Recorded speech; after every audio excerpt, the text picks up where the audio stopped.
I'd always known that my great-grandma was an orphan, but in late October of last year, she decided to tell me the truth about what happened to her family. We were visiting her for her birthday. It was a tradition in our household, a road trip. We knew in the back of our minds we'd take only a few more times. She was turning 98, so that was just the cold, hard truth of the matter. In my childhood, the journey to central Iowa had been a fun and light-hearted affair, but now my brother and parents could only maintain strained politeness as we met up and hit the road together. Each of us knew that this trip might be our last. For several hours, we drove through vast, open farm fields that stretched from horizon to horizon. My great-grandma's house was down a narrow dirt road, off a wide dirt road, off a gravel tractor lane. As a city boy, it was, more or less, the most remote possible dwelling I could imagine. She was born there, had lived her entire life there, and would soon, well. As we parked in an open, muddy rectangle and stepped out to stretch our legs, the constancy of the place surrounded me. Every single year of my life, this house and its land had been exactly the same. The sky was open blue, the earth was a sea of waving gold, and the wind was a smooth river of cool warmth. There was never anything to mar those three pillars of sensory experience except the house, the barn, a defunct old tractor, and the bell.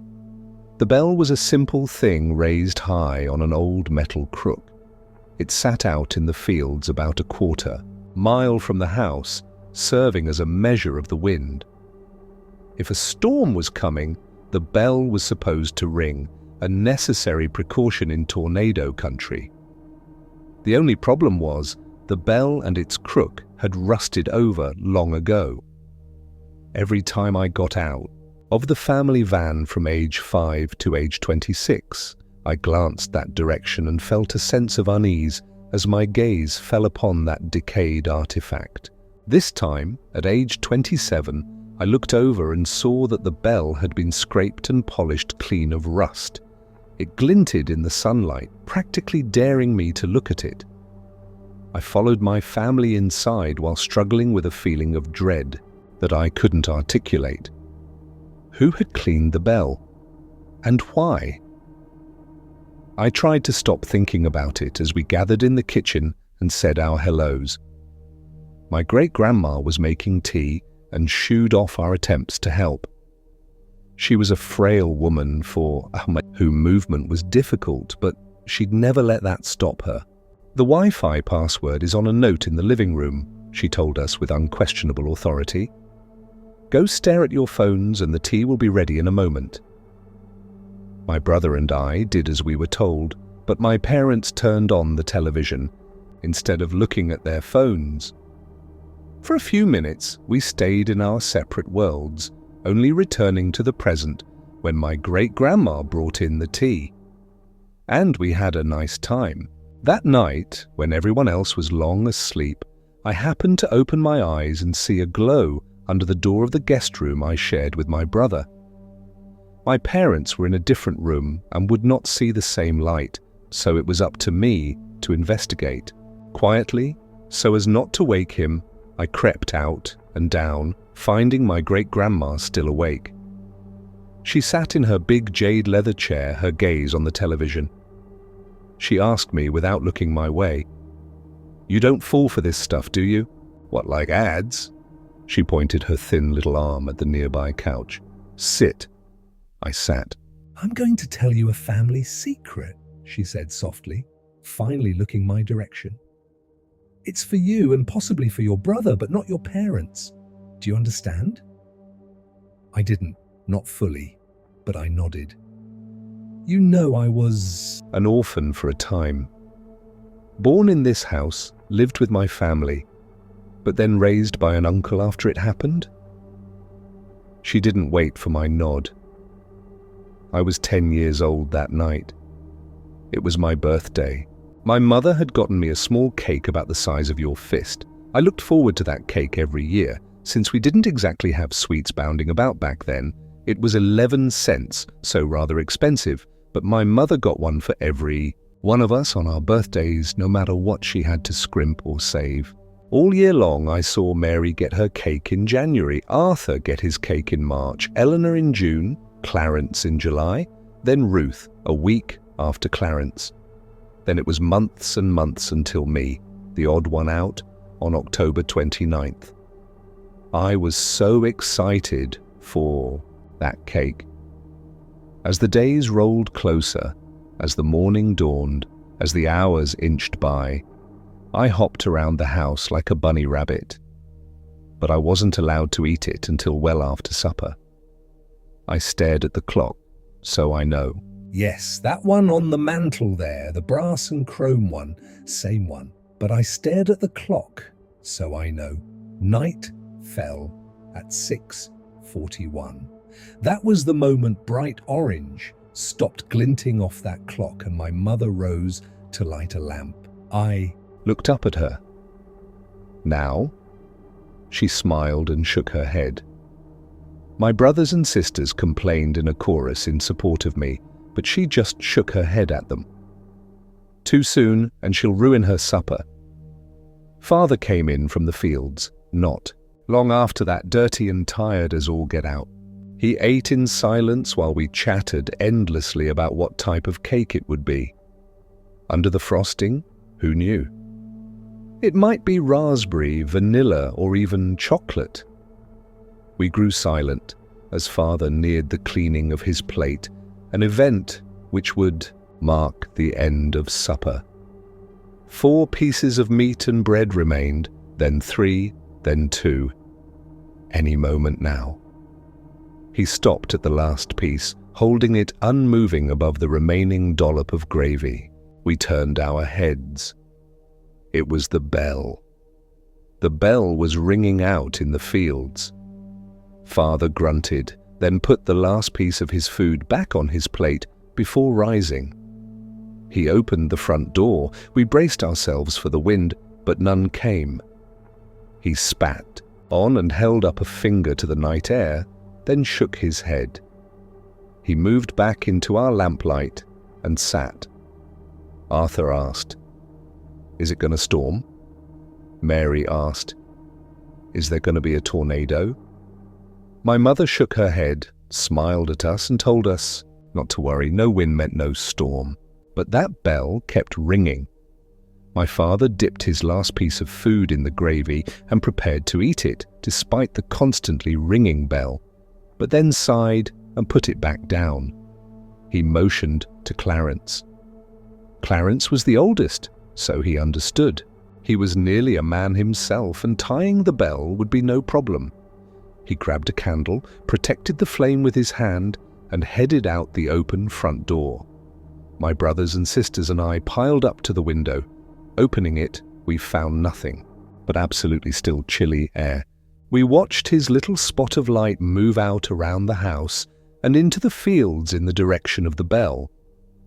The clanging metallic sound stopped, finally, and the candle's little flame hovered next to it for a solid minute. "Why's he taking so long to tie it?" Ruth asked. Eleanor suggested, "Maybe he's having trouble making a knot. Knots are tough." We watched for another minute or two before, and I know how this sounds. The little flame in the distance began to rise. Slowly, smoothly, straight up. We followed it with our eyes, exclaiming the entire time as it moved out of sight beyond the roof overhang. The bell began ringing again. "His knot must have come loose," Arthur said. Our parents came to look at our insistence, but there was nothing to see by then. Father motioned to Arthur. Happy to help out, Arthur grabbed a full lamp rather than a candle. He hurried out the front door, around the house, and into the fields while we watched from the window. The lamp was easier to see, and we were absolutely certain he reached the crook. As the lamplight hovered there, the bell stopped ringing. At that point, we had no reason to think anything was amiss. Maybe the wind had just blown a wisp of burning candle string up into the sky, and Clarence had gotten lost in the dark. He would see the lamplight, find Arthur, and they would both Come back. The rising little flame we'd seen had just been a fluke. Only problem was, staring out into the autumn night, we still felt no wind at all. We stared at that unmoving light for a strangely long period of time. What was he doing out there? Was He calling for his brother? Why couldn't we hear him if so? Our parents looked away for a moment, and in that instant, the lamp went out. We children bleated, but by the time they glanced back, there was nothing to see. There was only darkness. The bell began ringing again. My father began grumbling, but there were no more sons to send outside. He narrowed his eyes with thought, then handed Ruth, the oldest girl among us, our main lamp. Our mother laughed. "Ruth, be a dear and go find your silly brothers." Ruth was a little hesitant, but she accepted the lamp. Leaving us in darkness without it, she headed out around the house and into the fields. This lamp was brighter, and we could actually see her carrying Hand and her white pajamas in a small lit halo. On the way there, she regularly called out, "Clarence, Arthur, you two lost?" About halfway to where the other two lights had stopped, her calls went instantly silent mid-sentence. "Clarence, Arthur," it wasn't that she'd given up yelling. The sound reaching us had simply stopped completely. We could still see her carrying the lamp, still see her hand and pajamas, still see her turning this way and that. She even raised the house lamp near her face, and we saw her shouting, Into the darkness. We just didn't hear anything. Nothing except that constantly clanging bell growing faster in pace and louder in urgency. Mary, Eleanor, and I looked up at our parents with fearful gazes. My father shook his head, speaking for the first time that night. "So there's wind out there after all.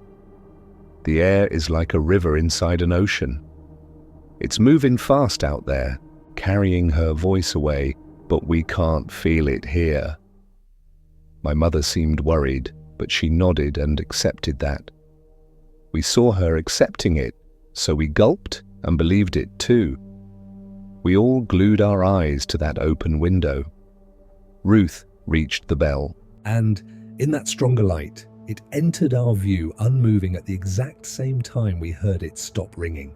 Ruth looked this way and that, clearly concerned. She seemed to silently yell a time or two before moving closer to the motionless bell. A half-tied rope hung from the crook, an indication that someone had attempted to tie it, but we couldn't see Clarence or Arthur anywhere near her. She put the lamp down on the ground to free her hands for tying the rope the rest of the way, but that mostly hid the light among the low-lying, recently harvested stalks. We waited, breaths held, the air held in my lungs started to burn. At long last, we were forced to breathe again. Ruth's light continued to sit there, barely visible between the broken plants. "What's taking so long?" Mary asked. Eleanor said, "I hope she's all right." Father told us, "She's fine. Damn kids are just playing a game with us." Our mother nodded in agreement. "Eleanor, go fetch your sister, will you?" Eleanor shook her head. "No way, it's scary." Out there, it's just a game. You're not playing a game with us too, are you? "No," Eleanor gulped. "Then go get your sister and brothers. Tell them to come back in." It was pitch black out there, and almost the same inside with us, save for one lone candle. Trembling, Eleanor took our last candle and crept out, into the night, scooting along the side of the house to stay as close to us as possible. Shakily, she called, "Ruth? Arthur? Clarence? This isn't funny anymore." Now it was we who sat in the dark. As Eleanor began to move further away with the last of our light, we tensed. Father eyed the open front door, and Mother softly moved to close and latch it. I wondered what they meant by that move, because how were the others supposed to get back in? But I suppose they'd unlatch it if anyone came back and knocked. Mother moved away from us in search of more candles. Through it all, the bell kept ringing out in the dark. Increasingly scared, I held Mary's hand tightly and yelled out the window, "Be careful, Ellie!" She must have happened to cross that invisible silent threshold at that moment because she turned around in surprise and stepped closer. "I heard your voice go quiet, but there's no wind. Papa's wrong." She stepped away again. "See, when I pass this point, She held up the candle to show us that her mouth was still moving, but we heard nothing. Come to think of it, her hair wasn't moving and we hadn't seen Ruth's pajamas billowing in any wind. I asked Father, "What's doing that? What's making it quiet out there?" "It's just a game," Father insisted. "They're all lying. She's just pretending to make noise so it looks like she's being silenced." Eleanor reached the bell. Father's grip on my shoulder squeezed to nearly painful. She reached down for the lamp Ruth had left, lifting it with one hand and holding the candle with the other. She approached the clanging bell. "See?" Mary whispered to Father. "The candle's not going out even though she's not protecting the flame. There's no wind out there." "But the bell is ringing," he said gruffly. "So there is wind." Eleanor kept looking left and right as if she'd heard something. Slowly, she reached the bell which was hanging unmoving from the crook, but we could still hear it ringing. Next to me, Mary began to cry. "It's a game," Father said angrily. "It's just a game they're playing." Eleanor threw the lamp at something in the darkness. We saw the lamp crash, shatter, and go dark, but heard nothing. She raced toward us, candle in hand, but the flame went out because of her haste. We waited to hear her approaching or screaming, but nothing followed. The bell continued to clang. We waited in terrified silence. Mother returned with a candle for each of us, and we sat vigil at the window. Nothing and no one moved. For hours, the bell clanged without wind. The night remained pitch black. The bell clanged and clanged and clanged, driving deeper into our ears with each passing minute. Near midnight, we broke. Father was beyond agitated. "Mary, go find your brothers and sisters." "No!" she cried. "I'm not going out there!" Mother glared at her. "You have to! This game has to stop!" Urged on by both of them, Mary burst into tears and climbed out the window. Holding her small candle, she inched out into the fields. Her sobs went quiet as she passed that same point out in the darkness. Her flame reached the bell, and the ringing stopped. Her flame snuffed out. We held our breaths. The bell began ringing again. Father clenched his fists. "Go!" I turned and saw he was looking at me. I suddenly realized I was the only child left in the house, and I felt horribly alone. Everything in me shrieked against the thought of going out into that cursed night. "No." My mother wavered in place, no longer adamantly in line with my "Father." She began to cry too. "What are you doing?" he demanded. "It's just a game. There's nothing to be scared of." She screamed and demanded, "Why do you keep saying that? Why have I been helping you do this?" He grabbed her and shouted in her face, "Because we haven't been sending our children to their deaths. That's not what's happening." She pushed his hands away and ran for the window. Pushing past me, she tumbled out and ran screaming toward the still clanging bell. Not out of fear of Father, but out of terror for her children. "Arthur! Clarence! Ruth! Eleanor! Mary! For God's sake, where are you?" He growled and leapt out after her, yelling, "We didn't kill them. Everything is fine." They both continued shouting until they passed that point in the dark, and all went silent, except for the bell. Twice more it stopped ringing, and twice more it began again. In panic and terror beyond reason, I closed and latched the window and pushed. All of the furniture against every entry to the house. I curled in a cupboard, holding the last candle up to my face as it slowly melted its way down toward my fingers. I was alone. Somehow, I was alone. We'd all seen the danger and stared right at it as it happened, but one by one they'd all gone out there anyway. I'd been surrounded by a full band of siblings my entire life, and now I was completely and utterly alone in a house in the middle of nowhere. By the length of my candle, it was 3 a.m. when the knock came At the door. I trembled, but did not make a sound. The knock sounded again, 40 heartbeats later. It was louder this time. I shook, holding my candle tight. The third knock was more like a tremendous crash or kick, and I heard the door explode inward. 60 Heartbeats of silence passed, and then the floorboards creaked. Something in me told me to put out my candle for fear of it being seen through the cracks in the cupboard, but I didn't dare. Not darkness. I couldn't handle darkness. I would scream if I did, so I kept it lit. Slow, quiet steps moved through the house. Whoever it was seemed to be pausing and listening at times. At others, they would rush forward to a random spot in a sudden frenzy and then stop abruptly. 400 heartbeats after that, the bell began ringing again.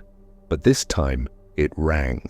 From inside the house, it rang from the kitchen, it rang from near the bed, it rang outside my cupboard.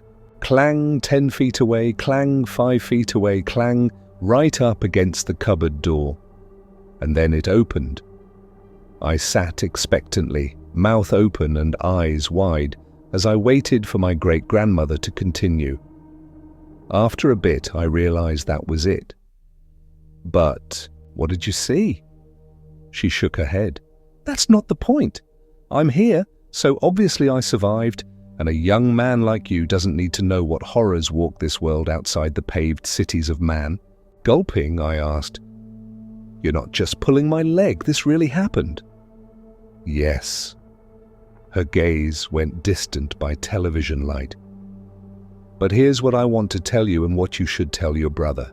The thing that opened that cupboard door and stared at me from the dark, the thing that hoped to wait out my candle before the coming of dawn, had a bell tied to one of its teeth with a blood-soaked rag, such that it would clang when its mouth was opened for hunting. Somehow, some way, some heroic, poor soul managed to tie a warning bell to that thing before they died. We heard that warning bell all night long, and yet my entire family walked out there one by one. We didn't listen because we didn't want to listen. My father knew what he was doing halfway through, but he didn't want to accept what he'd already done, so he did even worse, to continue living the lie. I narrowed my eyes. What are you saying?